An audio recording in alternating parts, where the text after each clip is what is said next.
Time travel का concept कोई काल्पनिक चीज नहीं है।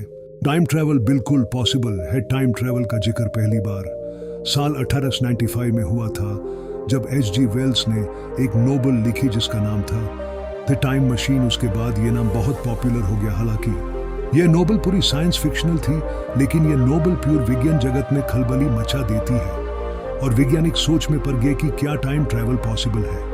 इसके बाद वैज्ञानिक समय यात्रा से संबंधित एक के बाद एक थ्योरी देते गए और उन तरीकों को एक्सप्लेन करते गए जिनके द्वारा समय यात्रा संभव हो सकती है। वास्तव में समय को समझना एक जटिल काम है। सभी के लिए समय के लिए अलग अलग परिभाषा हो सकती है। कोई समय को टिक टिक करती घड़ी से मेजर करता है, तो कोई ब्रह्मांड में हो रहे बदलावों से समय को देखता है।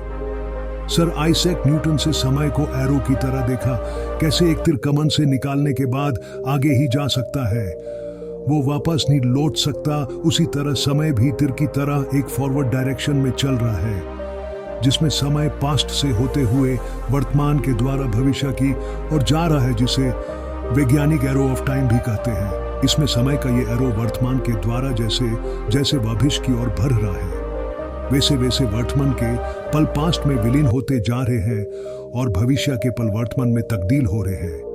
न्यूटन ने यह भी कहा था कि समय का ये एरो एक फिक्स गति से भविष्य की और बढ़ रहा है। लेकिन उसके बाद आए अल्बर्ट आइंस्टाइन, जिन्होंने समय की परिभाषा को पूरी तरह से बदल दिए। अल्बर्ट आइंस्टाइन ने समय को इल्यूजन यानी भ्रम की तरह देखा। आइंस्टाइन का मानना था कि समय एक नदी की तरह है।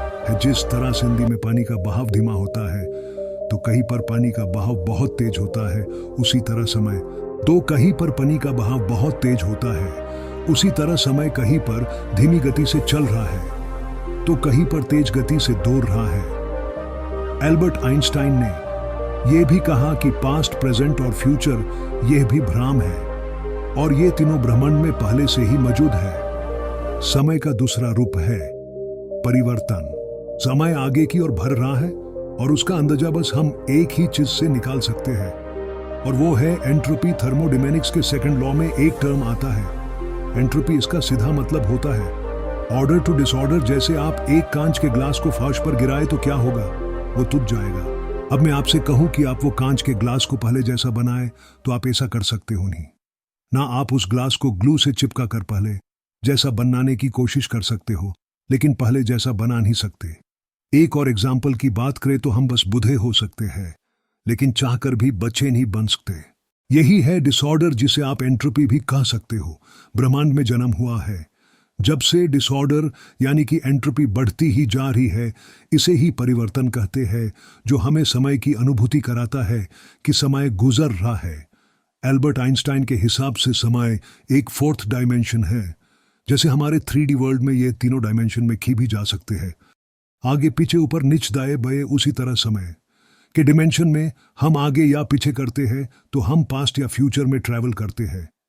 लेकिन फिलहाल अभी समय का डायरेक्शन फॉरवर्ड दिशा में फ्यूचर की ओर चल रही है। अगर हम टाइम मशीन बना ले तो ये चौथे आयाम समय पर काबू पाया जा सकता है। पार्ट 1 में इतना ही। अगर आपको पार्ट 2 चाहिए तो 200 लाइक करें।